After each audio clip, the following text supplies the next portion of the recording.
love to try new techniques when I'm stamping, and I know a lot of you card makers do as well. So if you've been doing this long, you probably know about dry embossing, where you add texture to your cards. If you've been doing this long, you probably know about heat embossing, where you can add foil and glossy accents to your projects.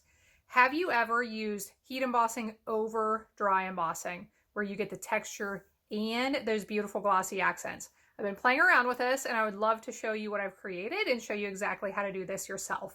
I'm Anna Hellman. Thanks for being here. Let's get started.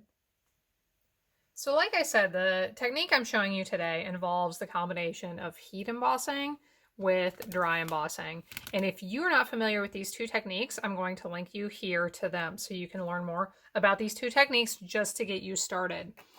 Now, I want to show you some of my end products, and then we will talk about how to make this. And these turned out absolutely beautiful. I am just loving these. So first I'll show you one I created with our new Merry Melody embossing folder, which I think is really neat. For those of you who like music, this is just a really neat one, and it's a beautiful one for Christmas or for people you're sending cards to who like music. So here, if you look at this up close, you can see this was just a piece of vanilla cardstock, and I added some Versamark ink over top and put the gold embossing powder over the top as well, and then heat emboss that. I don't know if you can see the metallic effect or not, but that was one of my cards. Here is one I created with the Evergreen Forest embossing folder, and I think this one turned out really neat. So I have that really amazing texture from the folder of the evergreen trees, and then over top we have the silver accent. So that is a really pretty Christmas card, or it could be used for winter birthdays or other occasions in the wintertime with a different greeting. And this last one, this is kind of amazing. I'm really excited about this one. So this is a new product from Stampin' Up. We have move these out of the way. We have a stamp set that coordinates with a die set and embossing folder. So this is called Merriest Moments Stamp Set and the Merriest Frames Hybrid Embossing Folder and Dies. So basically we have a die that cuts out the shape that coordinates with the pattern in this embossing folder, and then there are stamps in the set that coordinate with it as well. So let me show you what I created with this. And here it is. And I just love this. So I'll tell you real quick how I did this. First, I die cut the shape out, the white cardstock. Then I did the technique. Then I embossed it to give it the texture. Then I did the technique that I'll be sharing with you. And I cut this extra piece of foil paper in the background to mat behind it, because that is also part of the die set. We have the smaller die that I used for the white part, and then the larger die that I used for that piece in the background. So that is how I created that. Now let me show you exactly how to do these. And the one I'm going to be showing you is the Tasteful Textile embossing folder. I embossed this piece of Bermuda Bay cardstock. I do want some scrap paper in the background because this can get a little bit messy. Not too bad. But I have my Versamark ink pad here. And we're going to flip this upside down and just press it directly onto the cardstock. Now, when you are doing this, you do not want to press very hard at all. When I first tried this, I was actually trying a different method, and I ended up with ink over the entire background, which you can emboss that and it can create a really neat effect. But if you want to get just the tops of that embossed area to cling to that embossing powder, then you want to do it this way. Now, I already forgot step number 1, which is always to use your embossing buddy to go over the surface of this. Just apply a real thin layer of this powder to remove any static so your extra embossing powder doesn't stick to the areas you don't want it to. Now, if you don't have an embossing buddy, I'll link you here to a video to show you how you can create your own. And now I need to bring in my embossing powder. So this is my gold embossing powder. I'm going to grab a different piece of cardstock that does not have any ink stuck to it and sprinkle this over.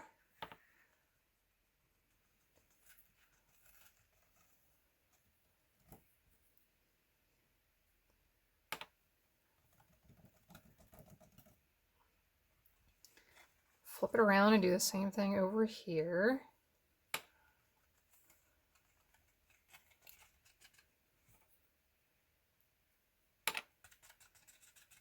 Okay, and what you're going to see is a little bit more noticeable on this one than on the other ones I did because of the solid pattern across. But you can see a little bit darker areas where the edge of my ink pad was, where I may have pressed a little bit extra hard in those spots. So I'll show you real quick. If you end up with powder in places you don't want it, or some of those extra marks, there is a great way to fix that. So I flipped it over, I flicked it off, that lightened this up, got rid of some of that extra powder. So I'll save this powder and put it back into my little jar so I can reuse it next time. Now, when you end up with extra embossing powder in spots you don't want it, a paintbrush does wonders. So if I want to lighten up some of those harsh lines, which really they don't look too bad now, I can use this. Or if you just end up with powder stuck in areas you don't want it, like on this tree one, I had some powder up here at the top where I didn't want it. I just used this brush to knock off what I didn't want, and then I heat set it. So I've removed some of that extra. So I use my heat tool to heat set this. I don't want to use my heat tool on top of my mat here. So what I'm going to do is use this on top of my silicone craft sheet, which is heat resistant.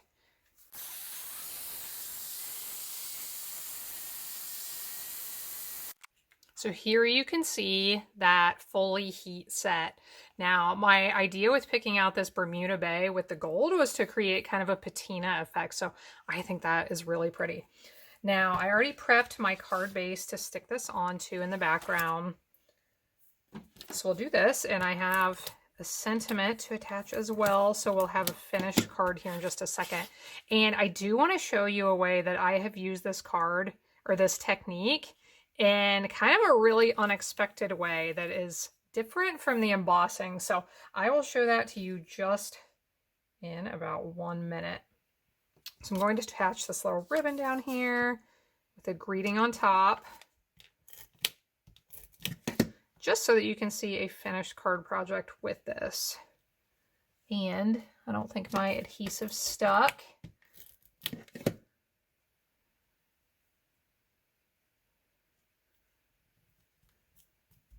There we go. Let's get our greeting on. Now, this last way I'm going to show you to use the same technique is actually to attach sand to the front of a card instead of embossing powder. You could do sand, you could do glitter, but it is just a really neat technique and I want to share it with you. So here you can see this finished card. So I just love these. I think they turned out beautiful. Now let me share with you how to create this one with the sand, and I'll show it to you so you know exactly what I'm talking about here. So this is the Seashells embossing folder, and I have created some really neat cards with this, but I've been wanting to try attaching sand onto one, and this technique here gave me an excuse to do it. So if you're wondering how in the world I did this, I will share that with you right now.